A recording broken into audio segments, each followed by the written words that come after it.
What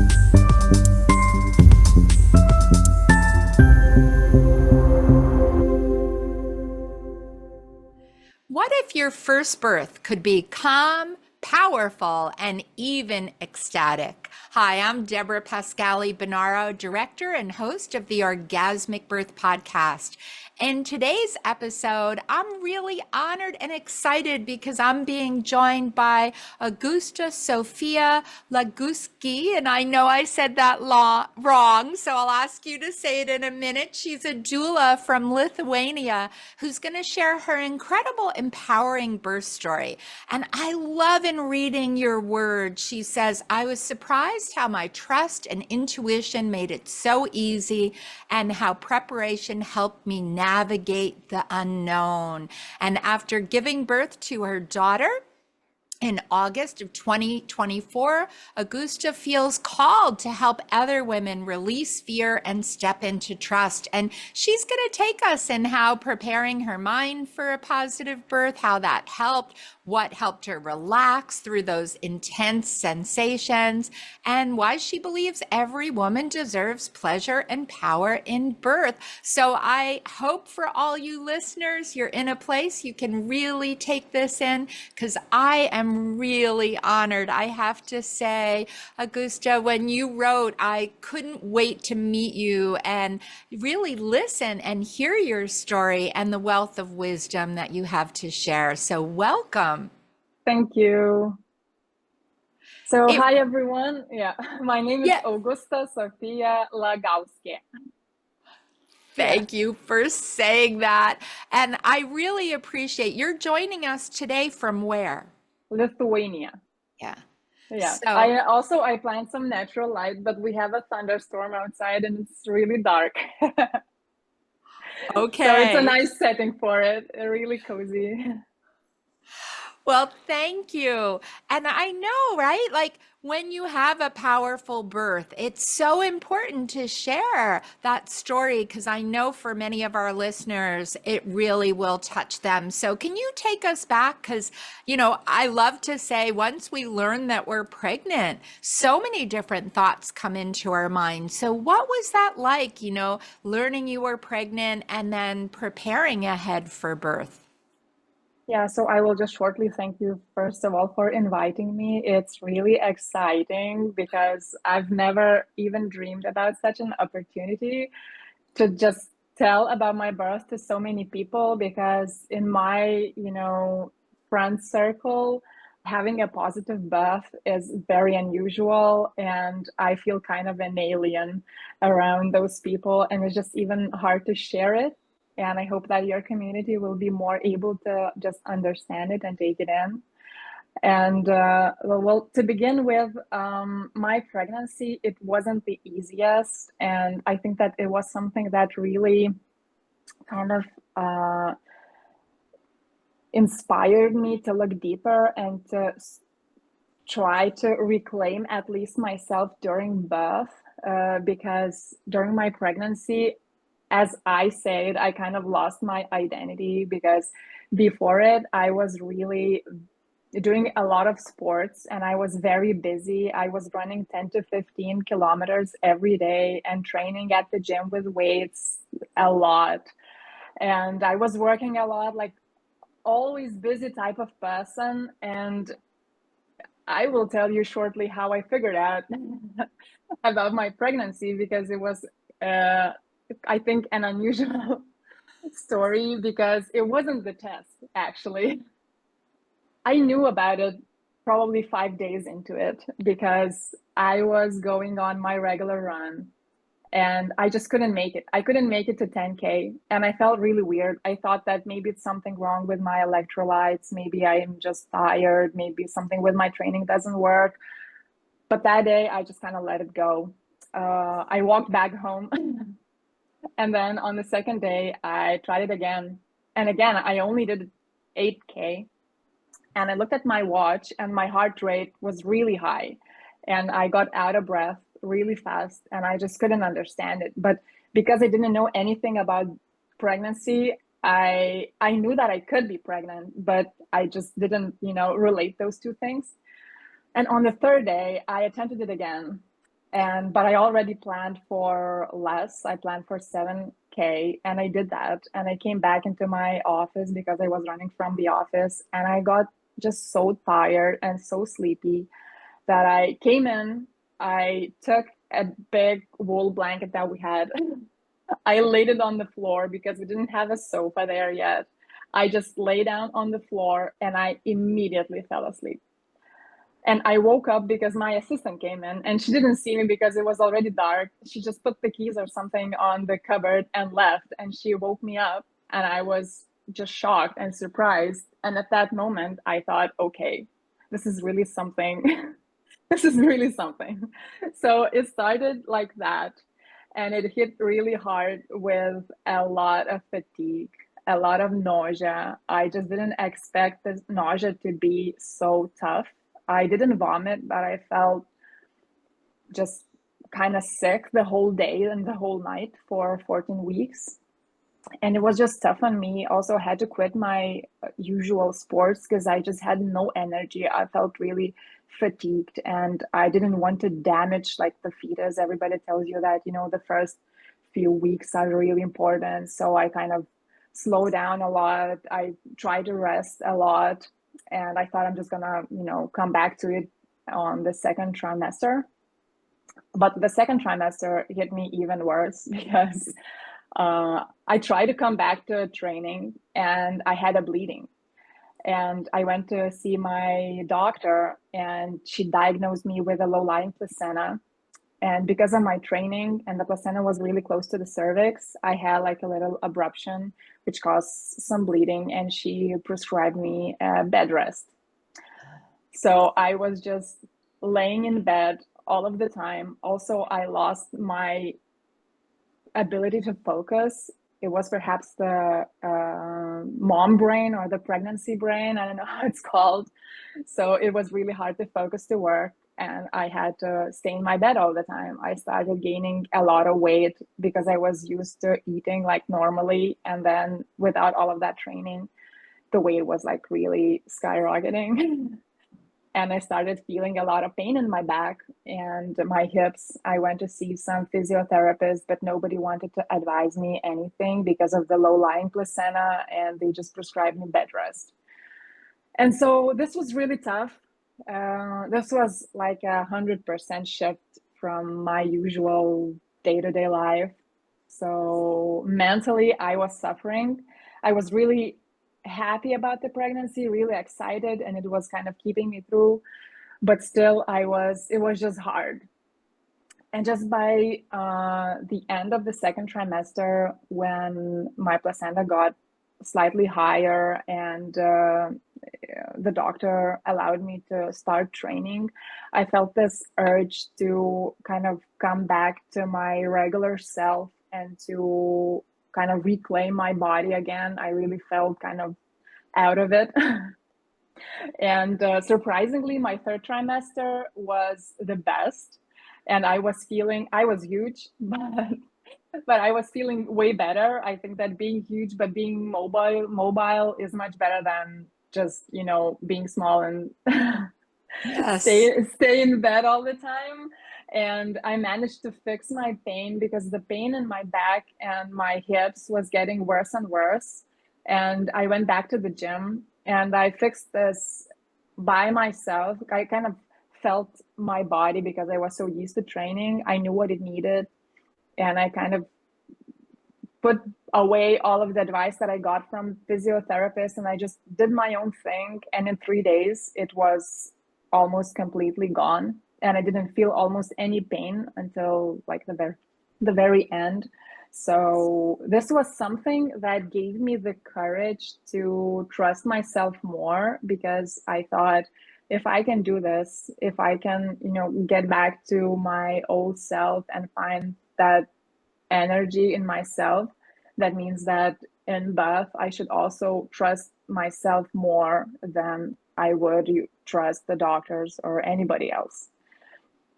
And also during that whole period in bed, I did a lot of research because I had nothing to do. So I was researching everything. I'm that person who needs to know also the bad stories So I spend a lot of time listening to birth stories on YouTube and other moms and on social media and doctors.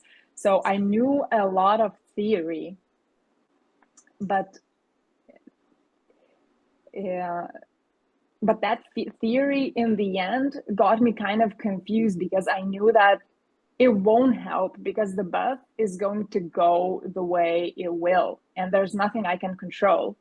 And there was something that got me interested, and it was the Bradley method. I don't know if you know it, but it's the method Yes. where, you're advised to relax as much as you can during birth. So I started doing that. I started doing those exercises. And also, I had a lot of Braxton Hicks contractions, which started in the middle of my second trimester.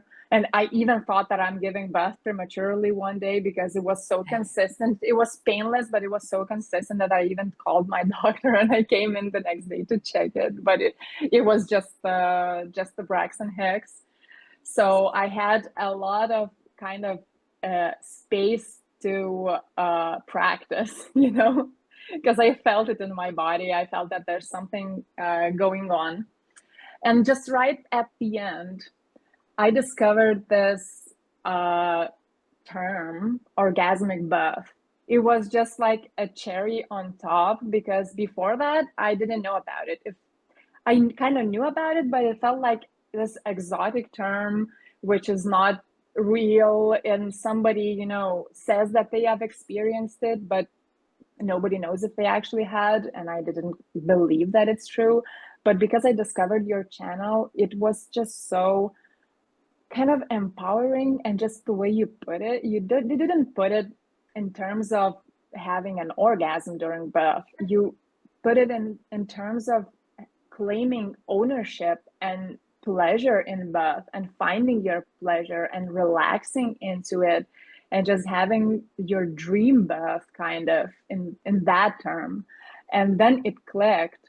And then I felt like this is exactly what I want. I really want the birth that would empower me. I want to feel excited about it. I want to enjoy it. I still have to do it, so I'd rather enjoy it than just go through it. I just didn't really want that. So I wrote my birth plan, and I wanted to give birth in water.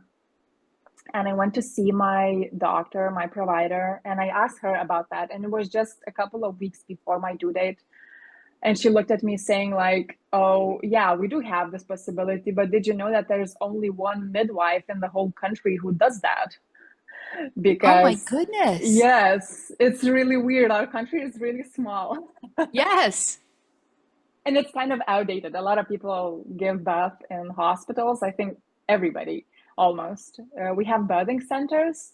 They're, I think, less popular. And then it's illegal to give birth at home, which is weird, That but really is. it's true. There's no way you could give birth at home with your doctor's permission. Like if you do that, it's your own risk. Nobody's gonna come and save you. You need to, have somebody like a midwife who would be courageous enough to do that for you. And there are some, but it's like a secret movement. And it's, I don't know. I think that for this reason, it's just very, like a taboo topic here. But then I came to know the midwife who was doing the water births, and I figured out that she had 4 babies and she had given birth to all of them at home. So I knew that she's the right one. I knew that she knows how to trust her body. Also, she had 30 years of experience. And when I talked to her, I also mentioned a couple of things um, about not like having pleasure. I was slightly afraid of using this term, but just being excited about it and wanting to like fully experience it. And then she herself mentioned not like your podcast, but this whole movement of pleasure in birth. And then I felt that she's exactly the right person that I need. And I was really lucky to have met her right at the end. And also, she was on holiday during my due date. So I needed to push my birth slightly further to still have her there. Are you curious about enhancing pleasure and easing discomfort in labor? Orgasmic Birth and Dame present the Pleasure Vibe Fin, a waterproof vibrator designed to empower your journey through pregnancy, birth, and beyond. Boost your oxytocin, ease discomfort naturally, and transform your birth into an empowered and even orgasmic experience. Plus, support postpartum healing and reconnect with your body. Are you ready to embrace the power of pleasure? Click below, learn more, and start your transformation today. Yeah, so I arranged to have her as my midwife. And now we kind of reached this whole birth story. So right before birth, because my due date was on the 30th of July. Wait, July, yeah. I listened to a lot of your podcasts actually, and I did a lot of meditation. And this helped me to enter this state in my mind where I didn't allow any negative thoughts in. I only wanted to allow trust and kind of surrender and confidence and enter this flow state that would bring just the trust in the process. And so because my baby was like 6 days late and I was expecting her every single day, and so I spent a lot of the time during the day just doing that meditation, going to showers or swimming in lakes, just enjoying myself, just the freedom of living in this country where we're close to nature, and just that whole time was kind of preparing my mind for this day. And I remember when I came to visit my doctor on the due date, I was already 3 centimeters dilated. So I was kind of excited about that. But then, yeah, so the days went. I was looking at the clock, waiting, and I had my next meeting with my now the midwife that's going to attend me during birth on the 6th of August. And I thought that I'm not going to make it until then, but I did. And I came to see her at 12:30 on that day. And she measured me and I was 6 centimeters dilated Wow. without a single contraction. I only had Braxton Hicks contractions. Well, they were happening all of the time. And she told me that if she wouldn't see me and she saw only my numbers, like the graph that they drew with the baby's heartbeat and the contractions, and she saw only my dilation, she would have thought that I came, for labor and that I'm in labor, sorry. And but I wasn't. I was just laughing and I was just like feeling good. So she let us go. I also, before we went, I asked her, because we have this rule here in Lithuania that if we don't give birth before 10 days post your due date, they induce you. So I asked her whether I'll have to be induced. And she smiled and she said, no way we're inducing you. You're giving birth tonight. Get ready. So I left her office at around 1:30 p.m. I'm just giving you the timeline because yes, it's really important here. So I left her office having in mind that I'm giving birth tonight. So we went at a cafe with my husband. We drank some coffee, we ate some pastry, and we were really enjoying our time. But then I felt that those Braxton Hicks contractions became more like period cramps. And I started to measure them, and they were every 3 to 4 minutes. And so I told my husband that I think that something has started, but I know that I have to wait for an hour or something to watch it if it's still consistent. So we enjoyed our coffee, but they didn't go away. So we decided to go back home to have something to eat. And before that, we stopped by a supermarket. We bought some fruit, some fresh vegetables. I was experiencing the contractions. They were okay. I could talk through them. I could walk. I could choose what I want to eat. It was fine. So we went back home. We started cooking. My husband prepared me some salad. And that was the time when I felt like I want to lay down during a contraction. So I was doing that. And then I started eating, but my plate was still half full when I felt like I just have no appetite for it. And I just looked at my husband and I said, like, we should better go. Like, I sense it that we gotta go. So I texted my midwife, and she was not like surprised, but she told me something like, oh, so you're feeling like you really want to go. Maybe you want to wait a little bit because you told me that you want to stay at home for as long as you can. But I told her that, like, no, I really want to go. And she also had some things to do in the city. So she told me that she's going to see me in like in half an hour. And we also had half an hour ride to the hospital. So yeah, we took our stuff and we left. And in the car, I still felt really good. We were laughing, we were listening to the music. And during the contraction, I tried to use the Bradley method. So I was relaxing as much as I could. And I was also saying some positive affirmations that I trust my body. I know it's going to be fine. The more I relax, the easier it's going to be. So yeah, but it was still nothing, like it was nothing to push through, you know, it was nothing to suffer or something. So I didn't really feel like I need those affirmations. I felt like, you know, it's not a big deal. Like, I can do this. I had really painful periods before pregnancy, so it was like not even as bad as that. So we parked at the hospital at 4:20.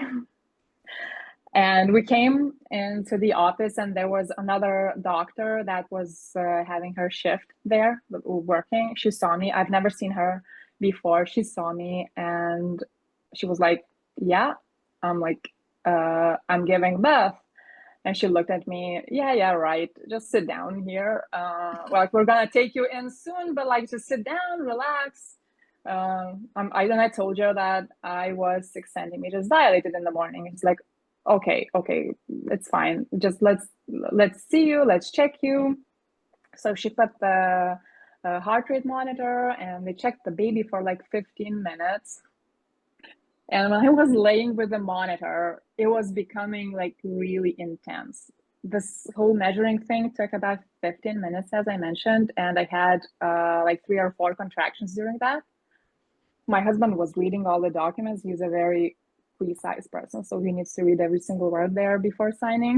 So he was reading, and I stood up, and our midwife came, and she started talking to us. And then I felt like I need to go. Like, I need to go because the pressure in the bottom of my belly was like really strong, and I felt like I want to go to outside the room to the corridor to just breathe out the sensation. And I went out, and just such an intense release of emotions happened. I don't know what it was, but I just felt like something moved down really hard, and I started crying because it was really intense. And my husband and the midwife came out, and I told them that I really want to go to the labor room. And the midwife first asked that maybe we want to put our stuff to our room or something like that, because we still perhaps have some time. But then I didn't. I refused, and I went straight into the labor room, and I asked them to fill the bath. And the midwife was not like refusing, but she didn't want to push me to get into the bath because she believed that I still have many hours before giving birth. And she said, like, you're gonna get really tired of the water. Maybe you just want to take a shower first or something like that. And she went to take the birthing ball, and my husband went to the car to take our stuff. And when they came back, I was like really leaving my body, I think. I felt like I desperately need to get into the bath. And then they agreed, and they started pouring water. And I just took all of my clothes off. I felt like I stopped thinking at that moment. This was the moment when I needed the affirmations, but I had no space in my mind for the affirmations. I don't know how to describe it, but I just couldn't think.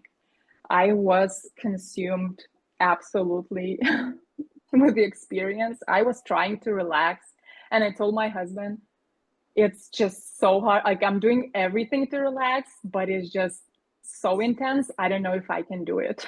And every single moment, I was still trying really hard to just relax my eyelashes, relax my lips, relax my face, relax my body. But my body was just kind of like taken by, like some spirits or something like that, because it was just moving on its own.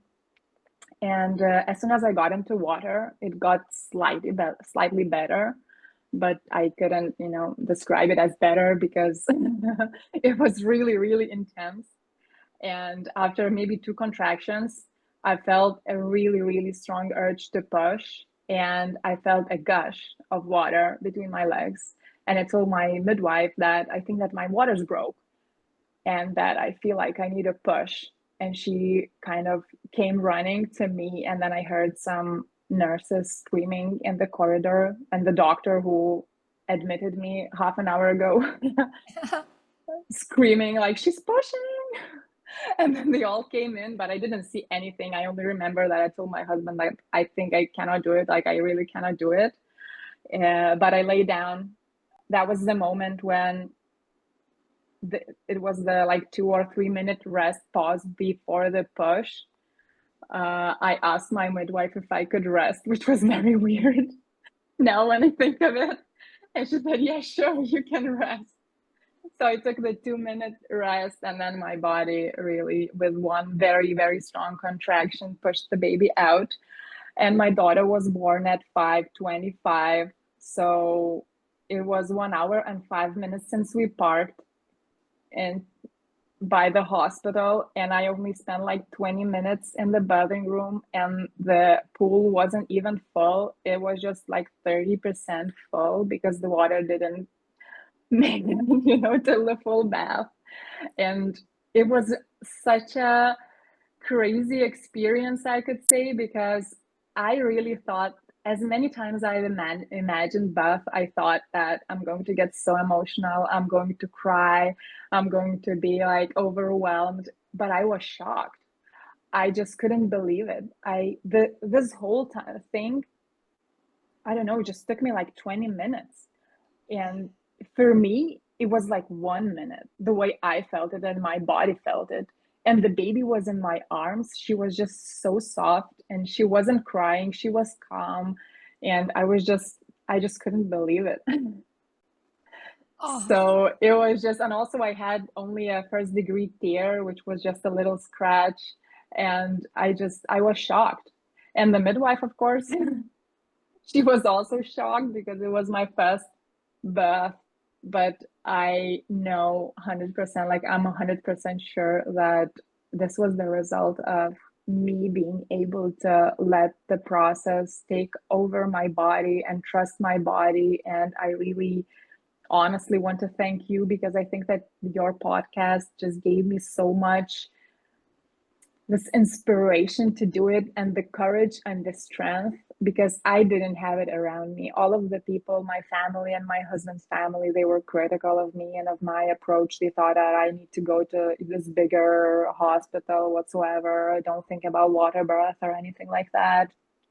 And I kind of held on to you. It sounds weird, but I really held on to this movement of, taking ownership of your birth and really enjoying it. And yeah, it was just great to oh. have you.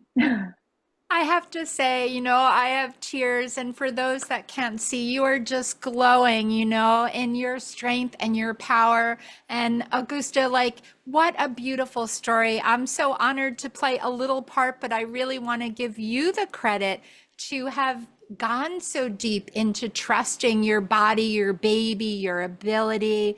And really, I know it's quick and when it got intense, but in Yeah, some way, you were laboring, your body was doing the work, and your trust and relaxation and your preparation allowed that part to be so much gentler Yeah, because you weren't tensing in fear, yeah. you were relaxing in confidence. So I want to just say thank you for sharing what truly a beautiful, joyful, I would call that an orgasmic birth in your I would. power. Would you?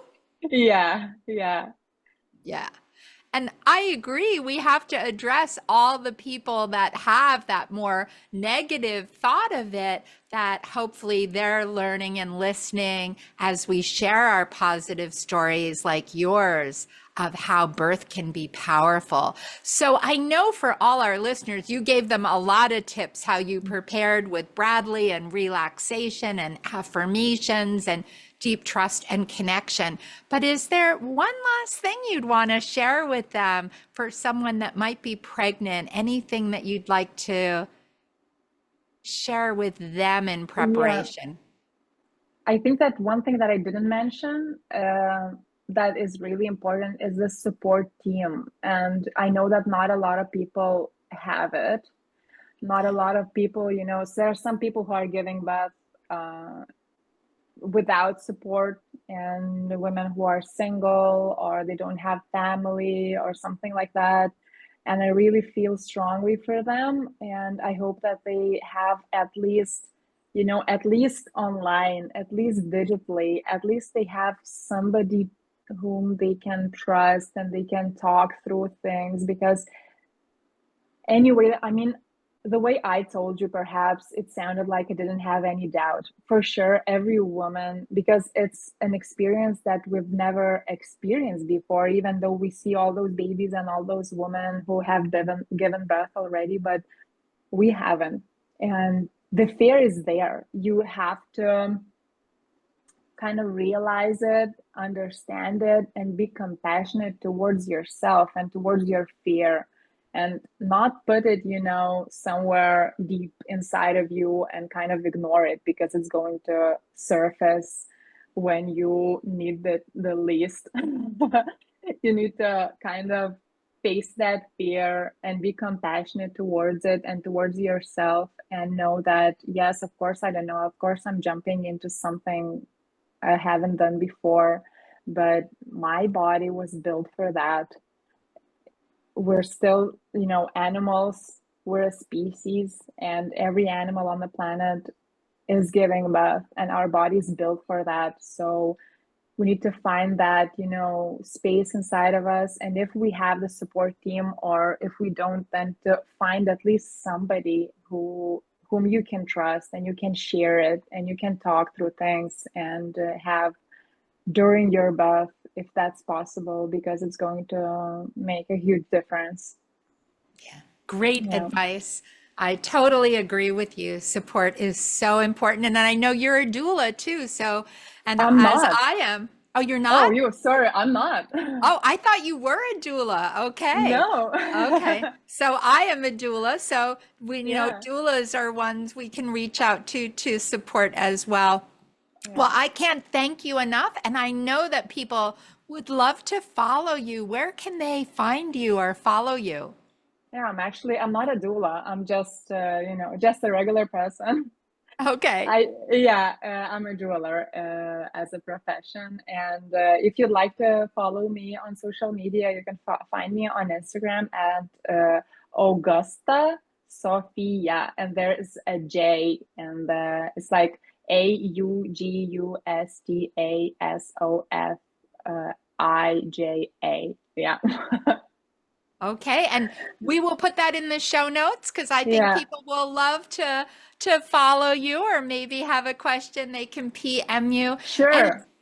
yeah, and I'd love to receive questions if there's somebody who has any doubts about their birth and really want to write me.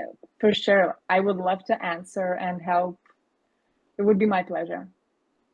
well, thank you so much. I can't thank you enough for sharing your story, for actually validating that our podcast is supporting people and like you, and I hope others listening, that we're giving you some insights and support to really go for the birth that you dream and desire. Yeah. So thank you again. Thank you to all our listeners. We hope that you'll share this episode, like it. Your rating and reviews really help us reach more people. And we look forward to having you join us next week on the next episode of the Orgasmic Birth Podcast.